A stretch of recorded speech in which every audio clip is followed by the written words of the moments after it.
bulshada reer Burco oo maanta mikrofoonka la dhex qaaday TV-ga SBS ayaa siyaabo kala duwan uga hadlay ku kala qaybsanaanta maalinta Somaliland ay la soo laabatay xorriyadeeda ee 18 May waxaana kamid ah hadaladoodii qaybsanaanta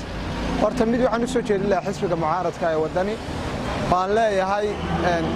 maanta waa laga qurux badan in la siyaasadeeyo Dean May celebration day waa maalin qaran waa maalin dhiig badan iyo dadaal fara badan inaga galay walow iyadoo bishii Ramadaan ee Kariimka ayda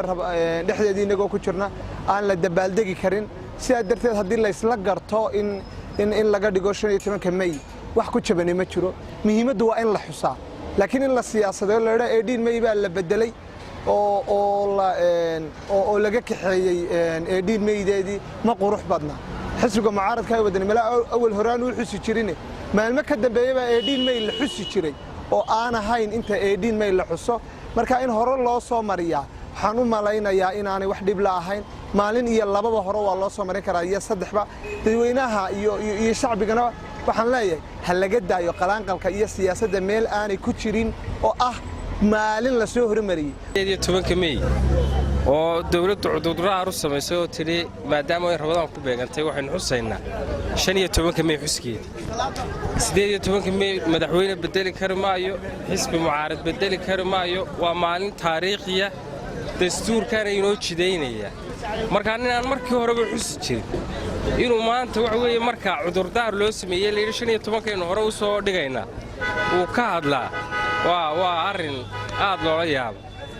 waynu xusaynaa waa maalin ugu weyn cidina rari karmayso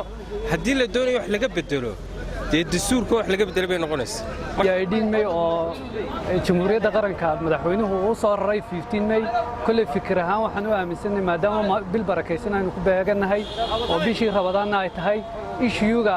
xuska Dean May uu ku soo beegmay waqti Somaliland iyo Soomaaliya ay dhex taalo issue siyaasadeed oo ahaa kala qaybsanaantii berigii ku soo baxday qaybtii dekada maanta in la ismuujiyo aad baan u taageersanahay xisbiga mucaaradka waxaan ugu baaqayaa in aan la siyaasadeyn maalinta qarannimada Somaliland ee meeshii madaxweynaha loo doortay ee codka shacabka la siiyay oo mucaaradku ku taageero oo runtii aan laba maalmood la kala samaysanin maalinta dawladdu way hoostaysanay mucaaradku la qaataan runtii aad baan u soo dhaweynaynaa muslimkana waxa weeye in laga hormariyo 18 May annagu taasaan ku raacsana hadaan dad islaam nahay oo muslim halkan ka taageersanahay oo aan bogaadinaya maalinta qaran ee madaxweynaha qaranku u asteeyay ee 15 May ana ku sababeynaya runtii diidana runtii ficilkii xisbiga mucaaradka uu qaatay runtii maalinta qaran maalinta 18 May loo daayo wadanku madaxweynuhu leeyahay hadii aad yeeshay in doorashadii wadanka ka dhacday aad yeeshay in aad tiri waxaan u hoggaansanay natiijadii ka soo baxday awaamirta madaxweynaha iyo xukuumadda ka soo baxana waxa waajib in aad u hoggaansanto 15 May la dabaaldego asfiga wadana waxaan leeyahay kada qalaaqalka Soomaaliland hal mowqif inuu nahay ku taageero xukuumadda Soomaaliland saasan ku hambalyeynaya assalaamu calaykum aswad maalintii dhalinyarada Soomaaliyeed weeyaan maalinta la qabanaya anu markaa waxaan u aragnaa qofka dhalashadiisa maalintu leeyahay ayaa loo qabtaa marka Dean May maalinteedii hal la qabto ra'yiga ka hadlo maalinta la asteeyay waxaan ku taageersanahay xisbiga wadani waayo Dean May maanis bilbidasho ma aha marka maalin aan dad kala dhicin weeye qarnimadeena inay taagantahay 1999 marka waxaan taageersanahay xisbiga wadani waa in la taageero waa in xisbiga wadani arrinka uu taageersay baan ugu taageersan ra'yigayga waa 18 May taariikh isma rarto marka history laga hadlayo taariikhanada waxa fiican si loo hadlo cilmiyeysan oo akademiga taariikh history marka laga hadlayo waa 1999 Dean May marka maalin la bedeli karo maaha waxaan taageersanahay siyaabo kale loo bedelo oo ah in la qaybiyo in raash la qaybiyo maadaama Ramadaan ku beegantay in siyaabo kale loo roga fiican oo xisbiga wadani sida uu taageersan yahay in la sameeyo su'aalahan la qaybiyo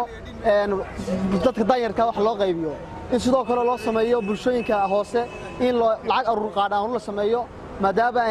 roobka dhaceen oo dadka in agab in la beero sir la beero siyaabo kale loo bedelo laakiin